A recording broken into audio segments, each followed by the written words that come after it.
দেখো বন্ধু, আমি এখন রয়েছি পাঁচমুড়া বাজারে। এইটা হচ্ছে পাঁচমুড়া বাজার। তো এই বাজারটার পরে চলো আমরা যাব টেরাকোটা শিল্প দেখতে। এই দেখো এই গেটটা ডান দিকে যে ঢালাই রাস্তাটা চলে গেছে, ওই রাস্তাটায় যাচ্ছে ওই টেরাকোটা শিল্প মানে কুমারপাড়া। ওখানে গেলেই এই সব রকম জিনিস দেখাবে, বিভিন্ন রকম মাটির শিল্প, বিভিন্ন রকম হাতের কারুকার্য তোমরা দেখতে পাবে। ভারতের পশ্চিমবঙ্গ রাজ্যের বাঁকুড়া জেলার অন্তঃপাতি একটি গ্রাম। এই গ্রামটি উক্ত জেলার খাদড়া মহকুমার তালডাংরা পঞ্চায়েত সমিতির অন্তর্গত একটি গ্রাম পঞ্চায়েত, যেটার দূরত্ব বিষ্ণুপুর শহর থেকে 21 কিলোমিটার এবং বাঁকুড়া ঘোড়া নামে পরিচিত এই ধরনের টেরাকোটা এবং লোকশিল্পের জন্য বিখ্যাত এই পাঁচমুড়া গ্রাম। বর্তমানে এই শিল্পকর্মটি ভারতীয় হস্তশিল্পের জাতীয় প্রতীক। আমার বাড়ি পাঁচমুড়া কুমারপাড়া। আমার নাম বুদ্ধদেব কুম্ভকার।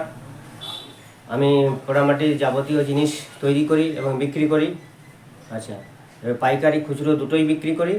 এবারে আপনারা কেউ যদি নিতে চান তাহলে বিষ্ণুপুর থেকে আমার বাড়ি 36 কিলোমিটার, বাঁকুড়ার থেকেও 36 কিলোমিটার।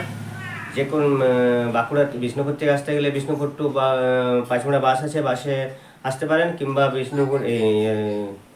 বিষ্ণুপুর স্টেশনে নেমে স্টেশন থেকে গাড়ি করেও আসা যায়।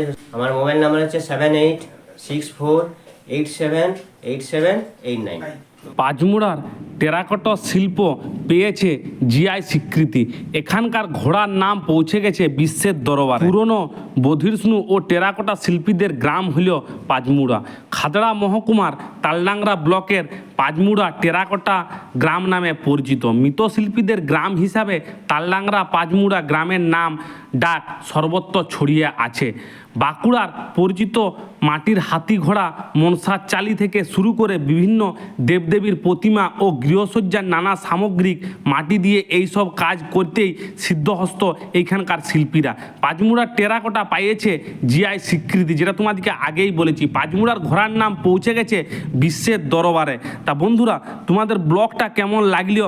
আর যদি তোমরা কেউ পাইকারি নিতে যাও এই নাম্বারে যোগাযোগ করবে। সবাই ভালো থাকবে, সুস্থ থাকবে।